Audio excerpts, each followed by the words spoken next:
Essa semana, uma série especial do Jornal Hoje conta a história de discos clássicos da MPB que completaram 50 anos em 2022. Ontem nós falamos do Expresso 2222, do Gilberto Gil.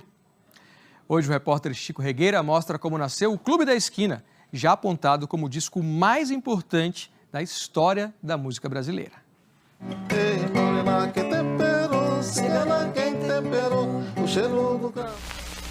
Nada será como ontem. Nada será como antes. Quem garante isso é Milton Nascimento, super da pesada e escorpião. Nada será como está amanhã ou depois de... Clube da Esquina é assim uma esquina da rua em que o Lô Borges morava, lá em Belo Horizonte, onde o pessoal se reunia e ficava tocando violão a noite inteira, ou batendo papo, e de vez em quando levava um tanto de lata d'água na cabeça, aqueles negócios todos. E é também o nome da primeira música que eu e o Lô fizemos juntos, de parceria também com o irmão dele, o Márcio Borges, e a gente resolveu botar esse nome em homenagem justamente àquela esquina. Nesse clube a gente sozinha. Eu sou sócio. Aliás, é o único clube que eu sou sócio e que eu gosto mesmo.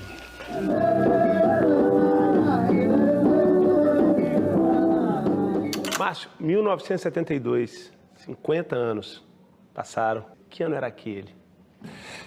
Olha, 1972 fazia parte daquilo que nós chamávamos os anos de chumbo, né? Que eram os anos do governo Médici, e era um governo que aterrorizou bastante a juventude, que perseguiu muito o movimento estudantil, que queimou o prédio de Uni, que matou estudante. Politicamente era um ano sombrio. Andar por avenidas enfrentando o que não dá mais pé. Clube da Esquina 1, um álbum de 1972, está fazendo 50 anos agora. Foi eleito como o álbum mais importante da história da música brasileira por um grupo de 160 estudiosos, jornalistas, críticos. Como é que foi a concepção desse disco? Isso foi porque a gente morava aqui no Rio, em cima do túnel Rebouças. Eu, Beto Guedes, Lô Borges e um primo meu.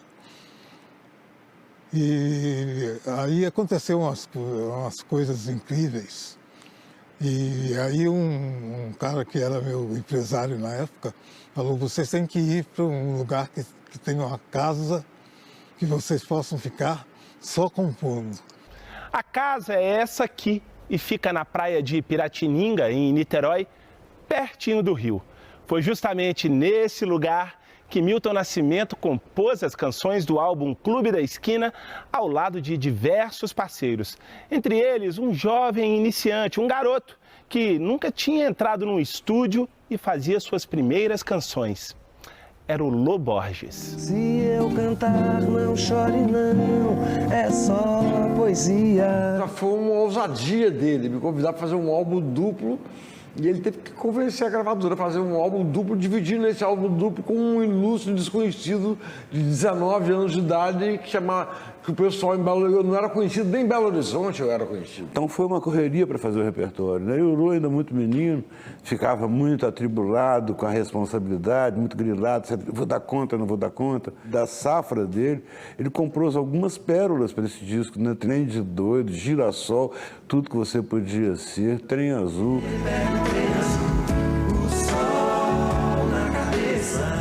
Foi um disco, foi um trabalho coletivo, e o Bituca foi o primeiro aí para as rádios, para as emissoras e para os jornais divulgar o aspecto coletivo da sua obra. Lá eu vi a fé e a paixão. O disco já é uma proposta assim de agrupar um maior número de músicos. O que ficou marcado é porque era uma turma que tinha muitos estilos. Esses estilos chegaram e ficaram juntos, né? Ficavam nas esquinas tocando, né? Nas escadarias dos edifícios, né?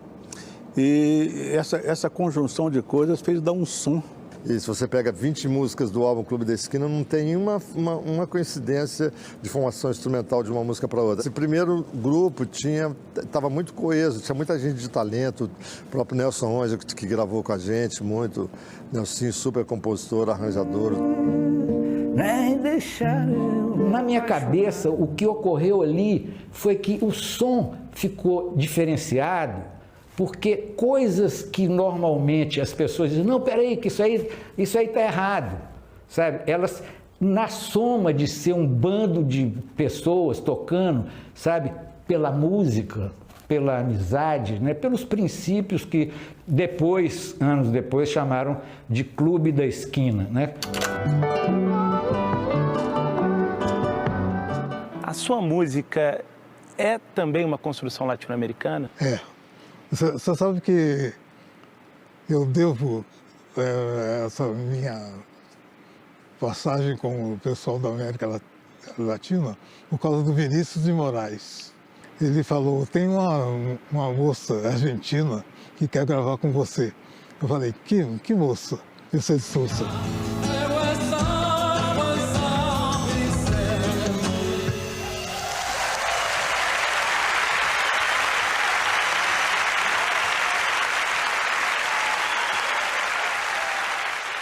A América Latina atravessava um período de opressão.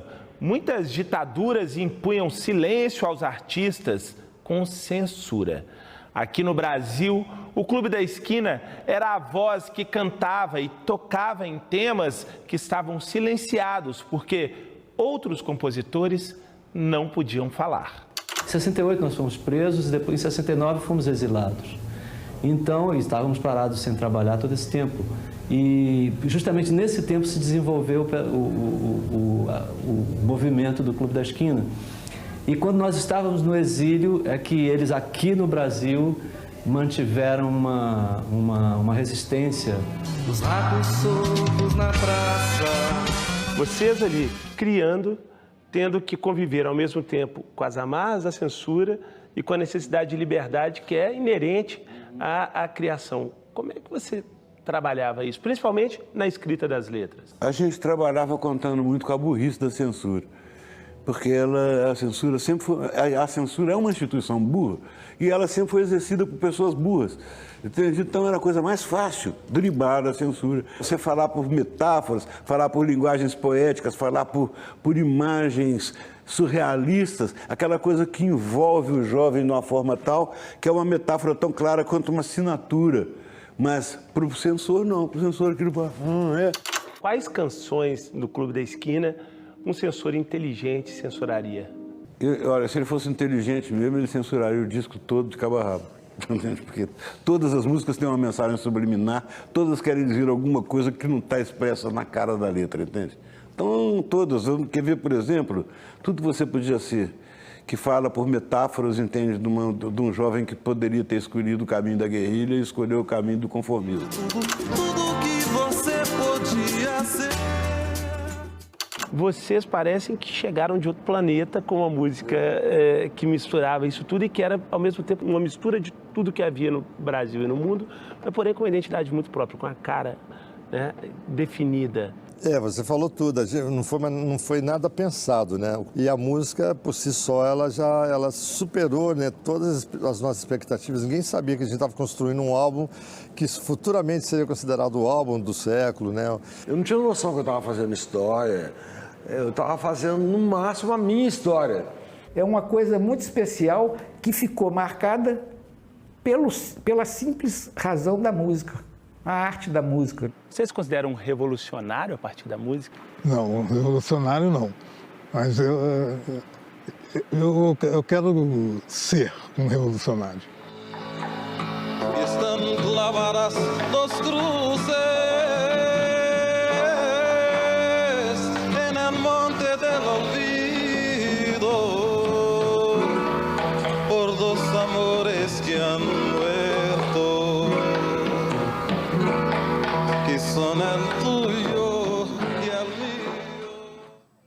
Em pensar que quando foi lançado, o disco recebeu algumas críticas negativas, depois foi consagrado. E como essas músicas, né, do Clube da Esquina trazem uma paz para a gente, uma paz para o coração. Amanhã, na terceira reportagem da série, os 50 anos do disco A Dança da Solidão, clássico do mestre Paulinho da Viola.